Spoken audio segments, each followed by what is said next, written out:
In this tutorial, I'll teach you everything you need to know about Photoshop's Generative Fill step by step. Before starting the lesson, make sure that Photoshop is updated and you are signed in. I'm using the Photoshop 2025 version. Generative Fill is connected to Adobe's online models and may use generative credits from your account. Generative Fill appears in the contextual taskbar whenever you make a selection.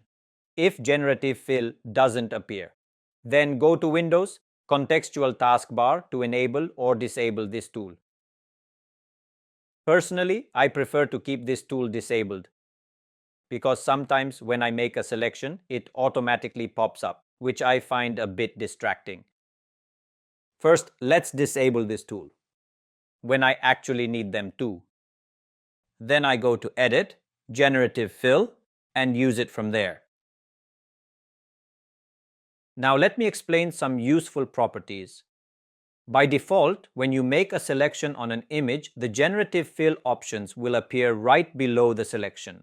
If you want to fix the position of this taskbar, then click on the three dots, choose Pin Bar, and then select your preferred position. After that, whenever you make a selection, the bar will appear in the fixed location instead of floating around the selection. And you can reset the position by clicking on Reset Bar Position.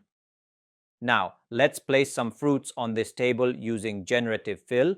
First, make a selection on the table where you want the fruits to appear. Then click on Generative Fill and in the text box type something like fruits.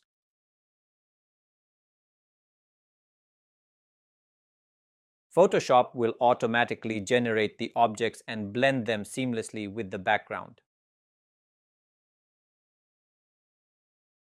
In the Properties panel, Photoshop generates three variations by default. You can choose the one that looks best to you. Let's select them one by one.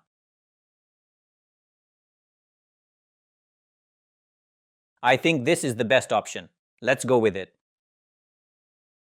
And when I hover over a variation thumbnail, you'll see three icons. Delete icon, it removes the variation.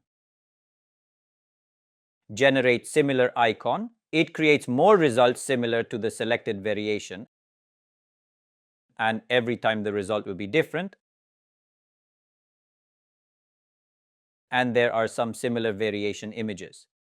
You can also select any one of the options if you like the result. If you're not satisfied, simply generate more variations as needed. Please note that every time you generate new images, your generative AI credits will be used. You can check your remaining credits anytime in your Adobe account. And if you want to enhance the details of the product or blend the surrounding area more smoothly, you can do so by clicking on this icon. Then, it enhanced the variation image result. Thumbnail size icon, it allows you to increase or decrease the preview size of the thumbnails. These tools give you flexibility to refine your results and get exactly the look you want. You can generate the images here also. Let's generate some more variation. First, let's generate a cup of tea.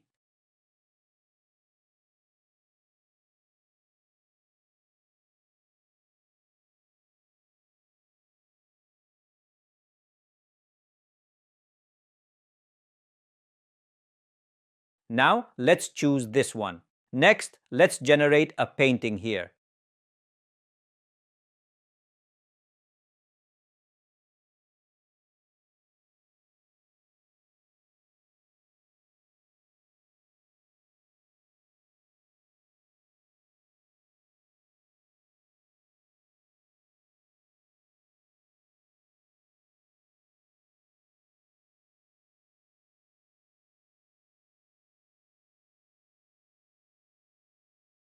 I think this result looks good, and that's the power of Generative Fill in Photoshop.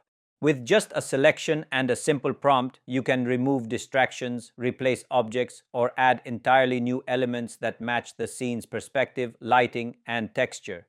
Every result appears on its own layer, keeping your workflow non-destructive, easy to refine with masks, and flexible to re-edit later. It's a fast and creative way to transform any image with professional, realistic results.